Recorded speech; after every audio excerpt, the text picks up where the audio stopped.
Hello my friends और my family, good morning, welcome to my new blog. आप सब लोग कैसे हैं? आशा करती हूँ कि आप सब लोग अच्छे होंगे, मज़े में होंगे। तो आज का ब्लॉग कल के ब्लॉग के जस्ट बाद का ही ब्लॉग है और आज है शरद पूर्णिमा। तो आज शरद पूर्णिमा की जो पूजन है उसकी तैयारी कर रहे थे हम। तो यहाँ पर मावा थोड़ा गीला था तो हमने सोचा कढ़ाई में थोड़ा सा इसको सेंक लेते हैं ताकि ये थोड़ा गाढ़ा हो जाएगा, नहीं तो इसमें शक्कर जब मिलाते हैं तो पिघल जाता है।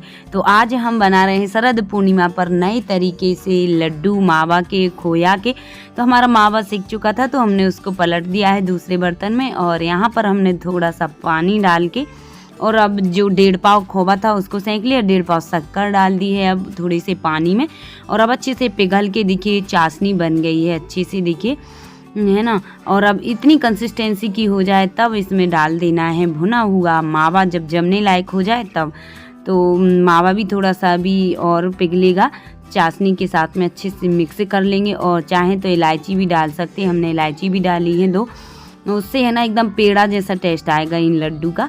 तो इलायची पीस के डाल देना और अच्छे से मिक्स करना है अभी मीडियम फ्लेम पर ही इसको। और जब अच्छे से मिक्स हो जाएगी और लगेगा कि अभी जम जाएगी तो ज़्यादा कड़क नहीं करना है, थोड़ा सा गीला ही इसको ठंडा करने के लिए रख देना है। देखिए इतना गीला है और अब इसको ठंडा होने के लिए रख देते हैं तो लड्डू बनने के लायक हो जाएगा जब तक कि। तो मैंने हवा में रख दिया है कूलर चालू करके और जब तक जहाँ पर हमें पूजन करना है वहाँ पर हम पोंछा लगा देते हैं फिर से। सुबह तो हमने लगाया था सभी जगह, लेकिन अभी यहाँ पे है ना बच्चे लोग बैठ जाते हैं, कुछ भी खाते हैं, फैला देते हैं और अपन लोग भी चलते फिरते हैं। तो पोंछा इतने में फिर से लगा दिया है और उसके बाद थोड़ा सा गाय का गोबर लेके और यहाँ पर अब हम थोड़ा सा लीप देते हैं जहाँ पे पूजन करेंगे, पटिया रखेंगे। तो थोड़ी सी जगह में हमने देखिए लीप के और अब बना देते हैं चौक और अच्छे से यहीं पे सभी भगवान को विराजित करेंगे और फिर उसके बाद पूजन करेंगे। आज शरद पूर्णिमा की है तो और सभी बहनों का व्रत रहता है तो शरद पूर्णिमा की आप सभी बहनों के लिए हार्दिक शुभकामनाएं। और माता लक्ष्मी और विष्णु भगवान जी की पूजन करेंगे आज। और हमारी श्रेयांशी भी इंतज़ार कर रही है, उसने देख लिया कि माँ कुछ बना रही हैं तो बोल रही है माँ जी हमें भी देना खाने के लिए। तो हमने कहा बेटा पूजन हो जाए उसके बाद देंगे, तो अब वो इंतज़ार करेगी जब तक। तो यहाँ पर हमने थोड़ी सी चावल रख दिए हैं चौक बना के, कोई भी अनाज गेहूँ भी रख सकते हैं लेकिन हमने गेहूँ हमारा ऊपर नहीं था तो हमने कहा कौन निकाल रहा है, इसलिए हमने थोड़ी सी चावल नीचे रख दी और कलश की जगह पे रख दिए हैं।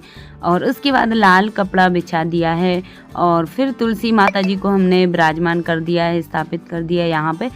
और यहाँ पर हमने शंकर जी मतलब जो सिंहासन के भगवान जी हैं, लड्डू गोपाल, सालक राम जी, सभी को हमने, गणेश जी यहाँ पे सिंहासन में बिठाल दिया और इस साइड हमने माता लक्ष्मी जी को भी बिठाल दिया है। और अब हमने कहा साथ में ही पूजन कर लेंगे सभी भगवान जी की। तो तुलसी जी को हम लगा रहे थे सबसे पहले हल्दी और महावर, क्योंकि अभी हम भी लगाएंगे तो हमने कहा हमारे लगाने से पहले माता जी को लगा देते हैं। तो माता जी को, तुलसी जी को लगा दी हमने हल्दी और अब हम लगा देते हैं, पहले हल्दी लगाते हैं महावर लगाने के पहले। तो श्रेयांशी बोल रही थी हमें भी लगाना महावर, हमने कहा हाँ हम लगा लें हल्दी, उसके बाद आपको लगाएंगे। वो बोल रही थी हल्दी भी हमें लगा दो पैर में, अब पर वो जानती नहीं है कि शादी के बाद लगाती हैं। हमने कहा बेटा आप नहीं लगाती। और उसके बाद महावर भी हमने तुलसी जी को लगा दिया सबसे पहले, लक्ष्मी जी को, और उसके बाद अब हम कन्या को लगा दिया है हमने श्रेयांशी को। वो देखिए कितने अच्छे से आशीर्वाद दे रही है, वो उसके कोई भी पैर छूता है तो वो आशीर्वाद ज़रूर देती है। और उसके बाद अब हम लगा देते हैं और श्री जी गई हुई हैं स्कूल, तो नहीं तो वो भी लगवाती महावर, जब आ जाएंगी तब लगा देंगे। और यहाँ पर हम भी लगाने लगे हैं और महावर लगाने से ना पैर बहुत सुंदर लगने लगते हैं ना, और हल्दी से भी, हल्दी और महावर से बहुत अच्छे दिखते हैं पैर। और हमें भी शौक़ है लगाने का, तो यहाँ पर हम इस तरह से ही लिखना बनाते हैं हर बार जब भी महावर लगाते हैं। और सुहागन महिलाएं इसे नहीं लगाती हैं बिना उसका सिंपल। तो हमारा देखिए महावर लग चुका है और अब उसके बाद हमारा जब तक खोया मावा ठंडा हो चुका था तो अब देखिए इतना गीला था ना, अब देखिए कैसा थोड़ा सा सूख सा गया है ना। तो अब हम इसको ज़्यादा भी नहीं सुखाना है तो लड्डू बन जाए अच्छे से, देखिए आसानी से बन रहे हैं लड्डू, है ना। और इस तरह से लड्डू में बहुत अच्छी खुशबू आती है, टेस्ट भी अच्छा आता, खा लेते हैं सभी बच्चे। और ज़्यादा जुकाम वगैरह होने की भी टेंशन नहीं रहती है, ना अपने लिए ना बच्चों के लिए। है ना। और वैसे मिला भूरा शक्कर मतलब पीस के तो थोड़ा शक्कर पक नहीं पाती है तो सर्दी जुकाम हो जाता है। और यहाँ पर 6 हमने एक सी साइज के लड्डू बना लिए हैं और अब उसमें तुलसी का पत्ता रख देते हैं ऊपर से सभी लड्डू के और पैसे रख देते हैं सिक्के के। और अब हम करने लगे हैं सबसे पहले कलश की पूजन। तो पहले हमने कलश को जल चढ़ा दिया है थोड़ा सा और उसके बाद चंदन तिलक और स्वास्तिक बना दिया है कलश के ऊपर और दीपक की पूजन कर लेते, धरनी माँ की पूजन भी कर ली है। और अब जा रहे हैं तुलसी माता जी की पूजन करने और लक्ष्मी जी की। यहाँ पर जल तो सुबह चढ़ा दिया था लेकिन थोड़ा सा अभी फिर से हमने चढ़ा दिया है और अब लगा देते हैं उनको चंदन सिंदूर वगैरह। और साथ ही हम यहाँ पर ये बनाना भूल गए थे, जो भी तुलसी जी की पूजन करते हैं तो यहाँ पर 2 बनाते हैं तो वो हम बना देते हैं। बड़ा रहता था पहले तो गांव में तो अच्छी बन जाती थी, मम्मी लोग बहुत अच्छी बनाती थी, साफ साफ दिखती थी। पर यहाँ पर ये जो गमला है वो थोड़ा छोटा है तो गमले के ऊपर हमने बना दी है पर हल्दी से दिख नहीं रही हैं आप लोग को। उन्हीं की पूजन करते हैं, सखियाँ बना देते हैं तो हमने भी बना दी है सखी सहेली गमले पर। और उसके बाद पूजन करने लगे तो गणेश जी को जनेऊ चढ़ा दिया है, माता लक्ष्मी जी को, तुलसी जी को चुनरी पहना दी है यार। और उसके बाद अब श्रृंगार चढ़ा देते हैं माता रानी को और जो चूड़ी बिंदी भी लगा दी हैं और महावर पहले ही लगा दिया था। और अब लाल फूल भी मिल गए हैं माता जी को चढ़ाने के लिए तो उसमें हमने सिंदूर लगा दिया है। और ये फूल बहुत पसंद होता है लाल फूल लक्ष्मी जी के लिए तो इसमें हमने थोड़ा सा शहद लगाया फूल में और सिंदूर और चावल लगा के माता रानी को लक्ष्मी जी को समर्पित कर दिया है और तुलसी जी को भी। और माता रानी सभी की मनोकामनाएं पूर्ण करें हमारी सभी बहनों की। और आज का व्रत भी अपने पति के लिए बच्चों के लिए होता है ना, तो सभी महिलाएं करती हैं बड़ी श्रद्धा भाव से तो हम भी कर रहे हैं।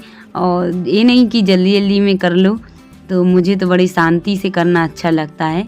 तो यहाँ पर देखिए सारी तैयारियाँ थी पूजन की, भगवान जी को श्रृंगार चढ़ा दिया, उसके बाद अब भोग लगाने लगे हैं माता रानी को। और आज जो हमने लगाया है घी का, शक्कर का और होम धूप का भोग लगाया है माता रानी को और लड्डू का। तो लड्डू, एक लड्डू जो पहला रहता है वो हम तुलसी जी को चढ़ा देते, समर्पित कर देते हैं कि आप, एक उनका रहता है और बाकी के 5 लड्डू है ना वो रहते हैं अपने, जैसे कि एक अपने लिए, एक पति के लिए और एक सखी के लिए, गर्भवती को, एक गौ के ग्वाल को रहता है। ऐसे करके 6 लड्डू रहते हैं। और श्रेयांशी देखिए आ गई है प्लेट लेके, वो बैठी है कि हमें माँ कब दे रही हैं। हमने कहा बेटा भोग लग जाने तो फिर दे देंगे। तो हमने भोग लगा दिया माता को, तो जो भोग का था वो हमने रखा था तोड़ के, वो उसको दे दिया है तो वो खाने लगी है। ऐसे में शरद पूर्णिमा के दिन व्रत रखने और माँ लक्ष्मी व विष्णु की पूजा करने के साथ देवी रात्रि भाव को गंगा का पाठ भी अवश्य करना चाहिए। ऐसा करने से व्रत का फल प्राप्त होता है। माटी कर लो। मुनि मैंने तो ऐसा सुना था कि देवी लक्ष्मी क्षीर समुद्र प्रकट हुई है, लेकिन आप ऐसा कहें जैसे कह रहे हैं कि वो। तो यहाँ पर मोबाइल से आज कथा पढ़ ली है हमने शरद पूर्णिमा की। तो उसके बाद अब हम आरती कर लेते हैं, फिर परिक्रमा भी लगाएंगे। तो यहाँ पर साथ में श्रेयांशी भी आरती करा रही थी।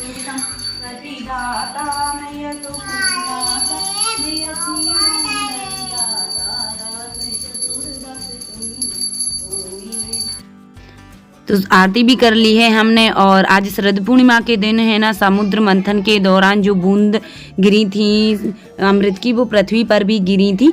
तो आज के दिन है ना सब लोग खीर बना के रखते हैं रात में चंद्रमा की रोशनी में, और सुबह उठ के सब लोग खा लेते हैं वो खीर प्रसाद के रूप में, और भगवान जी को भोग भी लगाते हैं। तो हम भी रात में बना के रखेंगे। और उसके बाद हमने परिक्रमा भी लगा ली है आरती करके, साथ में श्रेयांशी भी लगा रही है, और बहुत अच्छा भजन भी गाया था एक हमने तुलसी जी का।